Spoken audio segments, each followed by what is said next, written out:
इस ज़िंदगी ने आगे निकलने की होड़ में लोगों को इतना तनाव में लाकर खड़ा कर दिया है। वो हर वक्त स्ट्रेस में रहते हैं।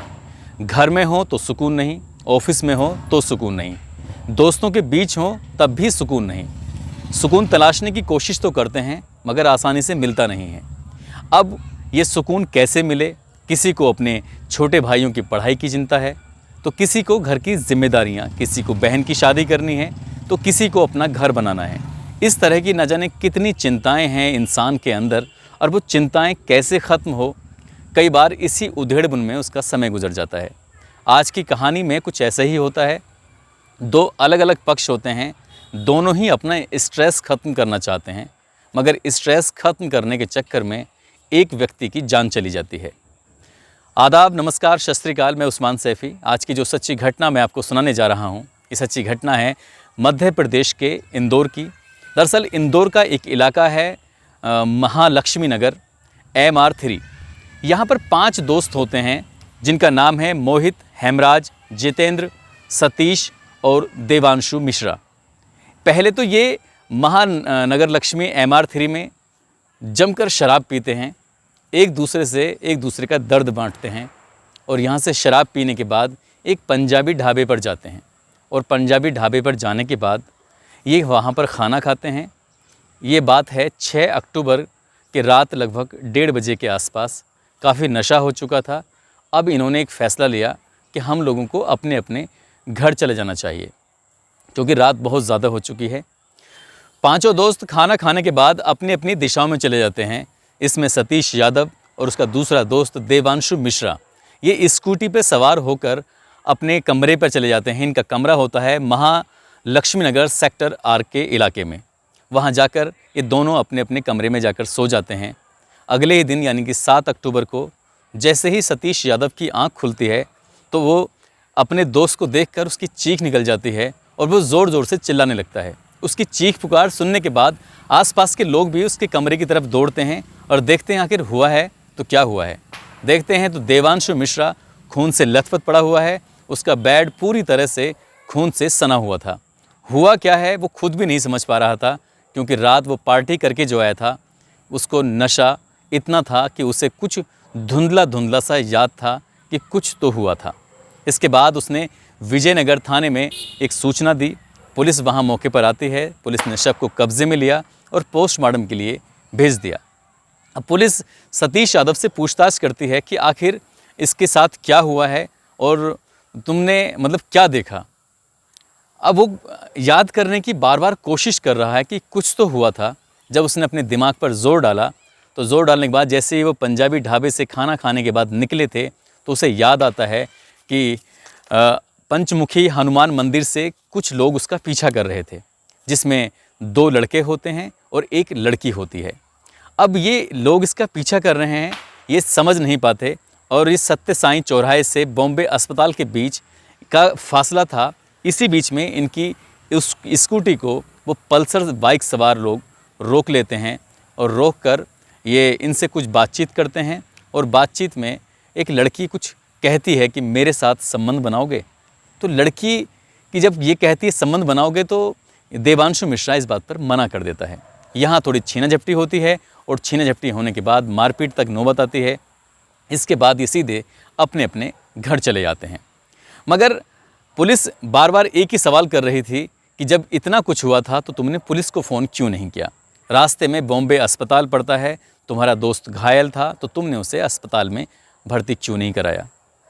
पुलिस ने जब उससे और पूछताछ की कि तुम क्या करते हो, तो उसने कहा साहब मैं रियल एस्टेट कंपनी में कर्मचारी हूँ, और उनका दोस्त जो मर चुका था वो रियल एस्टेट कंपनी में एक अच्छी नौकरी पर था।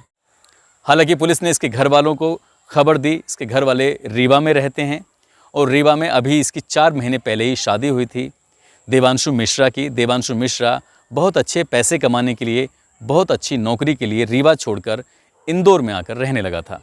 उसका एक ही सपना था कि वो अपने घर वालों के लिए कुछ करना चाहता है, अपने बच्चों के लिए कुछ करना चाहता है। हाल ही में शादी हुई है, अपनी पत्नी के लिए कुछ करना चाहता है। इसीलिए पहला प्लान उसका यही था कि मैं अकेला रहूँगा, उसके कुछ दिन के बाद अपनी बीवी को साथ लाकर रहूँगा। मगर उसके प्लानिंग परवान नहीं चढ़ सकी, उसकी प्लानिंग अधूरी ही रह गई, क्योंकि अब उस दुनिया में नहीं है। पुलिस ने जब ये कहानी सुनी सतीश यादव से तो शुरुआत में पुलिस को यकीन नहीं हो रहा था और उस हनुमान मंदिर से लेकर महालक्ष्मी आर सेक्टर तक जितनी भी मोटरसाइकिल आई हैं गई हैं उन सभी मोटरसाइकिलों को पुलिस ने खंगालना शुरू कर दिया। लगभग 1000 मोटरसाइकिल रडार पर थीं, मगर ना तो वो 2 लड़के दिखाई दिए और ना ही उनके साथ एक लड़की दिखाई दी। पुलिस बहुत ज़्यादा परेशान हो चुकी थी। पुलिस ने एक बार फिर जो उस इलाके के सीसीटीवी कैमरे थे उनको भी खंगालना शुरू कर दिया। सीसीटीवी कैमरों में ऐसा कुछ हाथ ही नहीं लग रहा था। पुलिस आखिर करे तो क्या करे। अब यहाँ रडार पर एक ही व्यक्ति था, सतीश यादव। सतीश यादव से फिर पूछताछ की जाती है, यानी कि 24 घंटे से ज़्यादा का समय हो चुका था और सतीश यादव सिर्फ एक ही बात पर अड़ा हुआ था। ना कोई बयान बदल रहा था, ना कोई नई कहानी सुना रहा था। जैसी कहानी, जैसा बयान उसने पहली बार में दिया था, वैसा ही बयान वो लगातार अपने इस बयानबाजी में कर रहा था। पुलिस को अब यकीन हो चुका था कि कहीं ना कहीं सतीश यादव इस घटना के पीछे नहीं है, कोई और है और थोड़ा बारीकी से इसकी जांच पड़ताल है। इसमें सैकड़ों पुलिस वालों को लगाया गया और उस इलाके में जितने भी सीसीटीवी कैमरे थे उन्हें फिर से खंगाला गया। आखिरकार पुलिस को वो बाइक सवार और वो लड़की मिल जाती है जिसकी पुलिस को तलाश थी।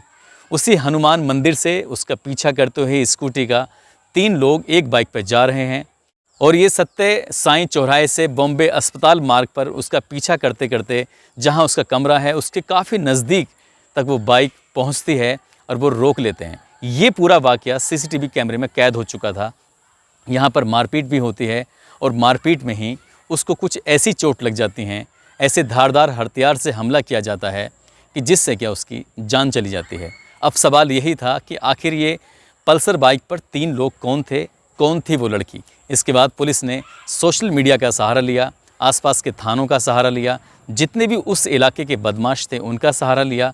सभी से पूछताछ शुरू कर दी जाती है और फिर पुलिस ने लगभग 1000 लोगों को रडार पर लेने के बाद धीरे धीरे उनके पास तक पहुंचना शुरू कर दिया।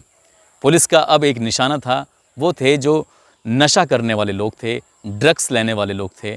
पुलिस ने ऐसे लोगों की सूची बनाई और ऐसी सूची में लगभग 50 लोगों के नाम सामने आते हैं। पुलिस ने 50 नशेड़ी पकड़े और 50 के 50 नशेड़ियों को उसने सतीश यादव के सामने लाकर खड़ा कर दिया, मगर सतीश यादव उनमें से किसी को भी पहचान नहीं पाया कि आखिर उनमें से कौन थे। पुलिस ने फिर एक बार और कोशिश की, अपने खबरियों को लगाया और पुलिस को एक अल्लू नाम का व्यक्ति मिल जाता है और उसका एक दोस्त था आलिम। आलिम और अल्लू जैसे ही पुलिस की गिरफ्त में आते हैं, इन्हें आज़ाद नगर से गिरफ़्तार किया गया था। जब इनसे पूछताछ की गई कि वो लड़की कौन थी जो रात तुम्हारे साथ थी, पुलिस ने यह महज एक तुक्का मारा था, मगर ये तुक्का बिल्कुल सटीक जाता है। वो कहते हैं साहब ये लड़की नहीं थी बल्कि जोया नाम की किन्नर है। जैसे ही पुलिस ने कहा किन्नर है तो पुलिस की भी रोंगटे खड़े हो जाते हैं। पुलिस उसको भी गिरफ़्तार कर लेती है और जब सामने लेके आती है तो वाकई वो खूबसूरत किन्नर थी। उस खूबसूरत किन्नर ने अपना जेंडर चेंज कराया था। अब वो किन्नर नहीं थी, अब वो लड़की थी। उस लड़की की शादी हो चुकी थी, एक लड़के से, शाहिद नाम के लड़के से निकाह हो चुका था। खुशहाल ज़िंदगी जी रही थी, मगर उसको एक शौक़ था नए नए लोगों से दोस्ती करना, उनके साथ रातें बिताना। उस रात भी वो रात बिताने के लिए ही, अपना स्ट्रेस दूर करने के लिए ही एक लड़के की तलाश में थी और वो लड़का था देवांशु मिश्रा। दोनों ने पीछा किया और जैसे ही स्कूटी के पास पहुँचे तो उन्होंने एक डिमांड की थी कि क्या आप मेरे साथ रात बिताओगे, मगर देवांशु को ये बात कुछ अटपटी लगी। आखिरकार कोई महिला एक व्यक्ति से ऐसे कैसे बोल सकता है, वो भी जब 4 लोग मौके पे मौजूद हों। तो देवांशु को वाकई ये अटपटा लगा था। देवांशु ने मना किया।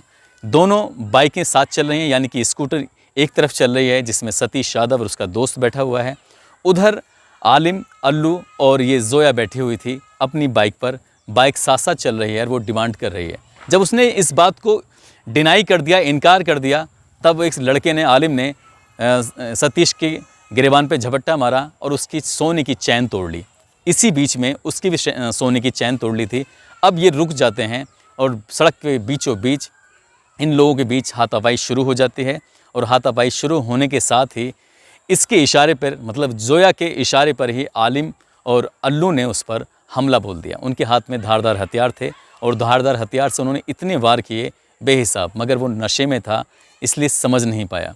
अपने दोस्त को स्कूटी पर बिठाते हुए, क्योंकि घर कमरे के बहुत करीब था, ले जाकर उसने उसे बेड पे लेटा दिया मगर जैसे ही उसकी सुबह अगले दिन आँख खुलती है 7 अक्टूबर को, तब तक वो मर चुका था, क्योंकि वो बुरी तरह घायल था।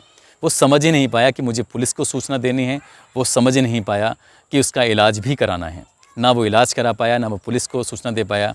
यहाँ लापरवाही के आरोप में सतीश यादव को भी हिरासत में लिया गया है। उस पर जो भी चार्जेस बनते हैं पुलिस उसको भी दोषी मान रही है। साथ ही अल्लू, आलिम और जोया को दोषी मानते हुए इनके खिलाफ गंभीर धाराओं में मुकदमा दर्ज कर लिया है।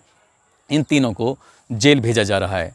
दोस्तों, जब सतीश से पूछा गया था कि तुम लोग इतनी रात में क्या कर रहे थे, तो बताता है कि हम लोग दोस्त हैं और अपना स्ट्रेस दूर करने के लिए, किसी को नौकरी का स्ट्रेस था तो किसी को परिवार का स्ट्रेस था, सभी लोग कहीं ना कहीं परेशानी के बीच से गुजर रहे थे। दोस्तों के बीच बैठकर खुशियां तलाशते हैं। हफ्ते में या 2 हफ्ते में एक न एक पार्टी होती है और ये पांचों दोस्त एक दूसरे से पार्टियां शेयर करते हैं। इन पांचों की दोस्ती वाकई बहुत अच्छी थी। जो बाकी हेमराज, जितेंद्र और जो इनके 3 दोस्त हैं, जब इन्हें पता चलता है कि देवांशु की मौत हो चुकी है तो उनका भी रो रो कर बुरा हाल हो जाता है। दोस्तों, पार्टियां की होनी चाहिए, दोस्तों के बीच समय बिताना चाहिए, मगर इतनी रात नहीं होनी चाहिए जिससे कि आपके लिए दिक्कत खड़ी हो जाए।